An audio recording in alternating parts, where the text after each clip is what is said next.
Hi dolls, it's me, Wilma Fingerdoo, with a special edition of the Fingerdoo Review.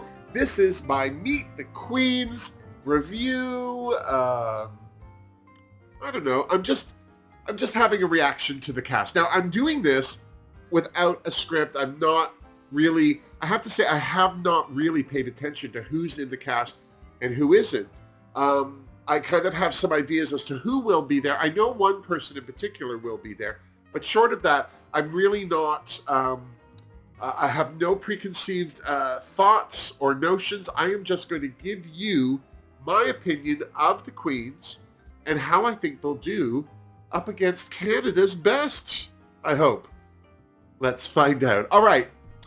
First, it's Anita Wiglet. Oh, Miss Congeniality from season 1 of Drag Race Down Under. And I am so happy that she's there, but she's the only one from Australia that I can see that's there. So she'll be flying solo in a foreign land against foreigners, which means she'll be kicked off first. I'm just going to say, if anyone's going to get kicked off first, it's going to be the person who's the only one representing their country so that people can get... I think there's something about having somebody else from the same country still there after somebody's been eliminated that makes things awkward. So they may get... They may pick her off because she's alone, or they may pick her off because she's a good queen. I hope they don't, because I really like Anita. I think she's a good queen. I think she's got a great sense of humor. And I think she's a nice energy to have in the workroom. That's just my opinion. Okay, so next, Victoria Scone. I knew she was going to be on. She was season 3 of Drag Race UK, but she had to leave because of a knee injury. Bless her heart. And I think the reason that she didn't come back for season 4 of Drag Race UK is she had a tour already scheduled. I remember talking to her about the tour. So there was really no interest on her part to come back to Drag Race, but she also wasn't asked. Apparently no one asked her or brought it up. It was never thrown down the pike at her. But now, here she is on Canada versus the World.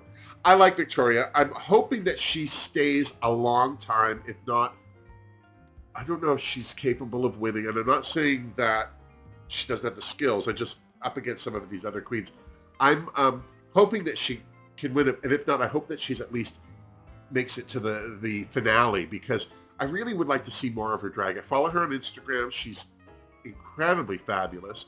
She also is a live performer. She sings live. She's been touring her one drag queen show for the last year, I think, solidly. So I think she'll be in a good place to compete with a bunch of people. Now, she's not the only British person. The other British person that's coming is also from season 3. And I'm surprised it's this person, Vanity Milan. And the only reason I'm surprised is, I have to tell you, I didn't even remember who she was. Because I don't really remember her very well, I'm not going to expect her to do very well in this show. Now, she has had a huge glow up. She had... She's apparently her makeup is better. Apparently also, she has been working on a couple of things. She was on Drag Queen for a Day or something like that, where she was a coach. So she's out there. She's doing stuff. So I am looking forward to seeing her, but I don't know how she'll do in the competition. I don't remember her being very comfortable in season 3. I think she had a lot of issues with confidence and stuff like that, but I do think she's a beautiful queen, and I am looking forward to seeing her come back. And I hope she doesn't go home first. That's all I'm saying. I don't want Anita Wiglet to go home first either, but I think they're going to pick up the solo girl. Okay, next up, America. Silky Nutmeg Ganache is coming back. Now, I like Silky. Now, she was on season 11 and then All-Star 6, I think it was. I like Silky.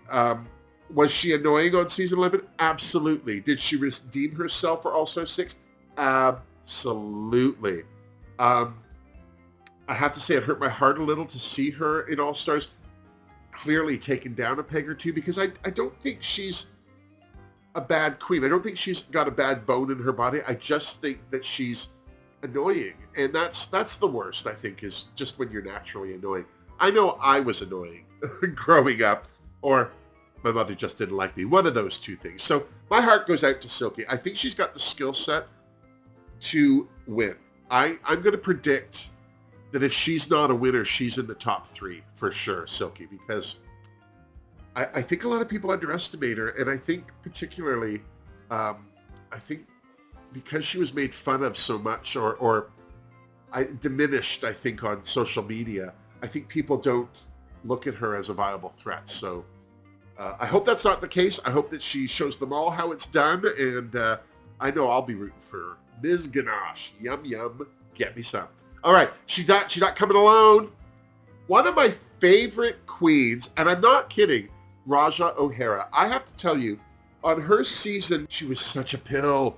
Oh, she just seemed to be so quick to just have an argument with anybody about anything. And she wasn't the vixen, but she was up there. And it really broke my heart because I really liked her. I really liked her drag. I thought she was beautiful. And to see somebody be like she was coming off that season, it did hurt my heart for her. But then she came back for, was she on All Stars 6 as well? Oh my God. So they're just taking season 11 and All Stars 6 queens and just throwing them together back in. Well, strength in numbers. I thought Raja totally redeemed herself in All Stars as well. She did well. I think that she really proved herself. She also, I think, because she approached the runway with her signature color of purple, there was really just an elevation to her drag that I was really pleased. But she was also a nice person. She had that great moment with, I can't think of her name, Scarlet Envy, where they reconciled in the workroom, and it like she said, like how she felt watching herself. And that's the thing, everyone's capable of change. A lot of people just don't understand or even acknowledge how they are with other people, or how they're being perceived. And I think Raja, it's hard when you're fighting for yourself, because I think people see that you just do that all the time. And that wasn't the case with Raja, but she certainly was confrontational, definitely, in season 11. So because she redeemed herself in All Star 6, I'm totally expecting her to do very well in up against the other girls too. I bet you she makes top 3. The last queens are all from Canada, and there's 4 of them. And the first queen is the winner of season 1, Icesis Couture. I liked Icesis on Drag Race season 1, so I'm looking forward to seeing more of her. She's a fierce competitor, and I feel that if she doesn't get tripped up or land in the bottom, I don't think she'll go home early. But I feel like if she does get tripped up and lands in the bottom, she might be one of those queens that the other queens are threatened by enough to send home the minute they get the chance. So good luck to Icesis Couture. Rita Vega from season 1 as well, who a lot of people thought should have won season 1, is back. So maybe on some personal level, there'll be some dissension in the ranks in the Canadian team right there because of Rita and Icesis. But Rita being a competitor and a seasoned queen, and also a professional, not just a drag queen, but a promoter and a producer, I think she's just a little more savvy-minded for a contest. And I'm hoping that she's learned from a couple of mistakes that she had in the first season and been able to build on them. Because, as I say, competitions are not drag shows. They're different.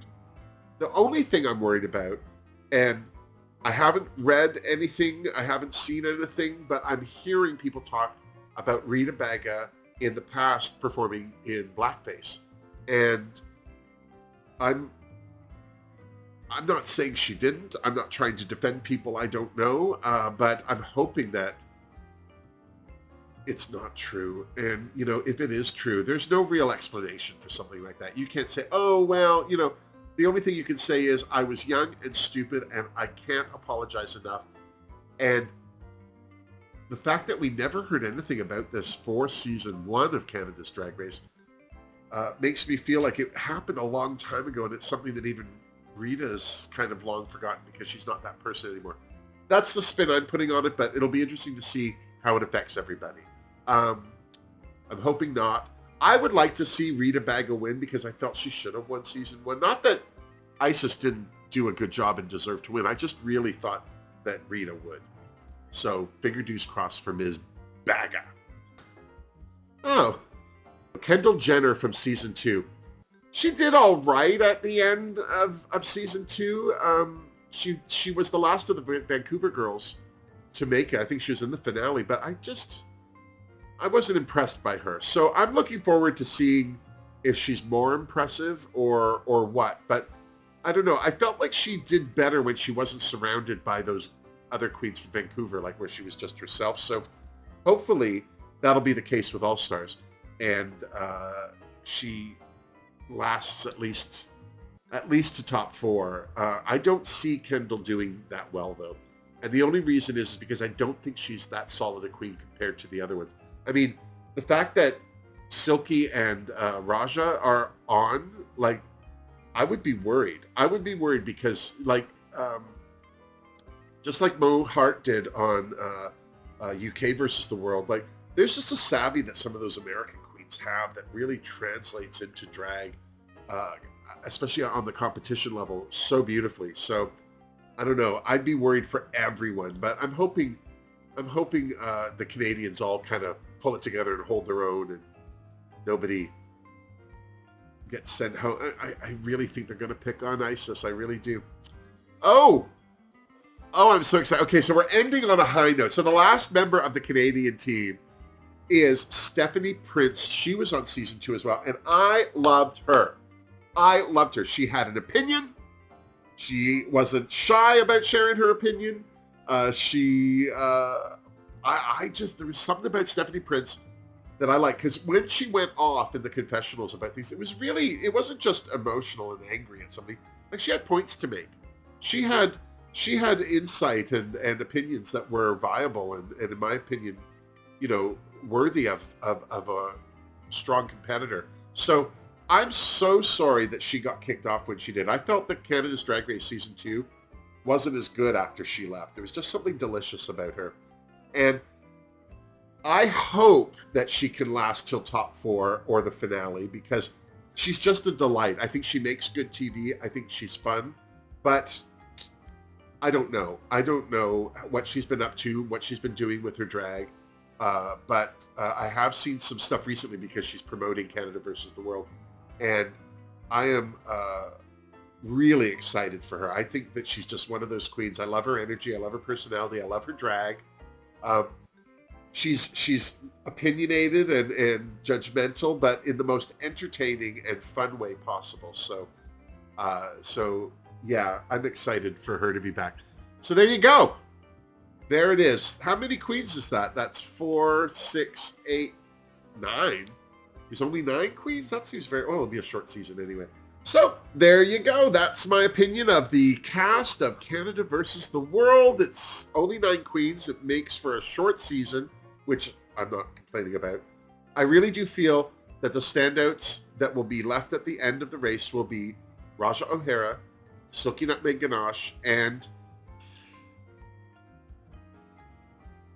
I want to say Rita Vega, but I'm worried about this whole blackface thing hanging over her. She might just kind of be quietly edged to the side, which means that I'm gonna go with Icesis Couture, because I think a Canadian should be in the top 3 at least. If we're not, then shame on all of them for saying yes to the gig.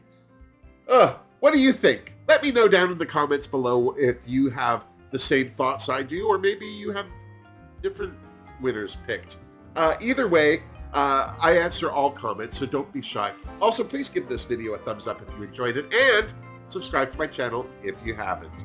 You can also support this channel by becoming a Tipperdoo, joining the Fingerdoo family on Patreon, or buying Wilma merch on my Redbubble store. Those links are all down below as well. So, until next time, this is me! Seriously. So much fun, I can't wait!